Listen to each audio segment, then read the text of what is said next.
আমার গোল্ডেন এসেছে আলহামদুলিল্লাহ। প্রত্যাশার থেকেও বেশি পেয়েছি আলহামদুলিল্লাহ। আপনার এই যে সফলতা এর পিছনে সবচেয়ে বেশি পরিশ্রম বা অবদান কার? আমার বাবা-মা এবং আমার টিচারদের। যা বলার বাবা-মাকে বলেছে এবং বাবা-মাও খুশি আমার প্রত্যাশিত রেজাল্ট নিয়ে। এটাই আমার সবচেয়ে বড় পাওনা। বড় হয়ে কি হতে চান আপনি? আমি বড় হয়ে ডাক্তার হতে চাই, মেডিকেল সাইডে যেতে চাই। এখন যদি আমি পড়াশোনাটা আমার এখনের মতো চালাতে পারি, যেতে পারি, তাহলে আলহামদুলিল্লাহ আল্লাহ যদি ইচ্ছে থাকে তাহলে আমি হতে পারবো। আপনাদেরও দোয়া চাই। একজন সন্তানের পিছনে সফলতার পিছনে বাবা-মার অবদানটা অনেক বেশি। আমরা চাইলেও সবসময় বাবা-মাকে বলতে পারি না তাদের যে অবদান এটার কৃতিত্বটা স্বীকার করতে পারি না। এই মুহূর্তে আপনি এমন কিছু বলতে চান বাবা-মাকে যেটা বলতে পারেননি? আমি আমার বাবা-মায়ের মতো বাবা-মা পেয়ে আসলেই অনেক গর্বিত। আলহামদুলিল্লাহ ভালো, যেটা ভেবেছিলাম জিপিএ 5 পাবো।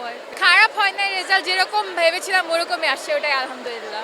ক্রেডিট বলতে গেলে সবারই আছে, আম্মু, বাবা, টিচার্স, আমি, আমার ফ্যামিলি মেম্বার যারা, সবারই কিছু না কিছু অবদান আছে এই রেজাল্টের পিছনে।